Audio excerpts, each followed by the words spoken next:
Israel Hamas के बीच जंग की आंच ईरान तक पहुंच गई है और अब लड़ाई इजराइल और ईरान के बीच छिड़ गई है। दरअसल इजराइल हमास जंग में युद्ध के मैदान में भले ही इजराइल और हमास आमने सामने हैं और हमास को ईरान का समर्थन मिला हुआ है, लेकिन अब सीधे तौर पर ईरान और इजराइल भी एक दूसरे पर हमले करने लगे हैं।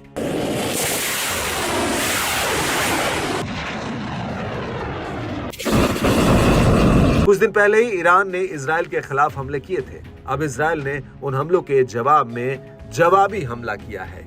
हालांकि शुक्रवार को जब ईरान पर इजरायली हमले से जुड़ी खबरें सामने आने लगी तो इजरायली अधिकारियों ने तनाव को बढ़ने से रोकने के लिए इस हमले को एक संयमित रिएक्शन बताया।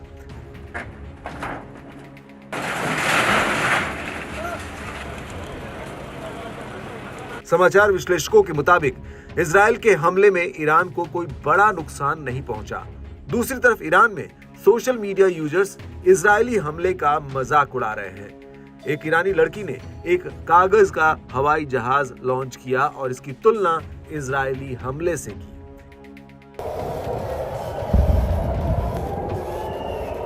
ईरानी लोग इजराइल के हमले को पिछले हफ्ते ईरान द्वारा इजराइल पर लगभग 300 मिसाइलों और ड्रोन से किए गए हमले की तुलना में एक कमजोर प्रतिक्रिया बता रहे हैं।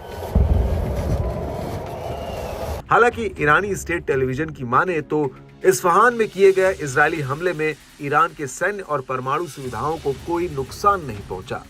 इस्फहान में सेना के एक बड़े अधिकारी ब्रिगेडियर जनरल सियावश मिहंदोस ने कहा कि शुक्रवार को सुना गया कि इजरायली हमलों में कोई विस्फोट नहीं हुआ।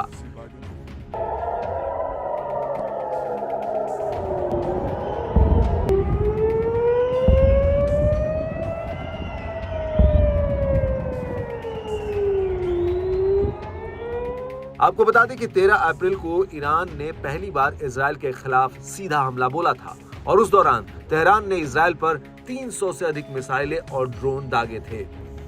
ईरान ने यह हमला ईरानी दूतावास पर 1 अप्रैल को हुए हमले के जवाब में किया था।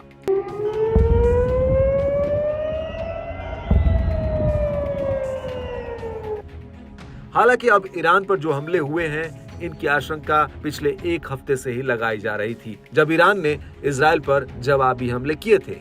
ये हमले इस महीने की शुरुआत में ही दमिश्क में ईरानी वाणिज्य दूतावास पर इजरायली हमले के जवाब में किए गए हैं। हालांकि अब एक वरिष्ठ ईरानी अधिकारी के हवाले से कहा जा रहा है कि ईरान इस हमले पर तुरंत प्रतिक्रिया देने के इरादे में नहीं है। दरअसल ईरान को अभी ये स्पष्ट नहीं है कि हमले को सीधे तौर पर किसने अंजाम दिया है।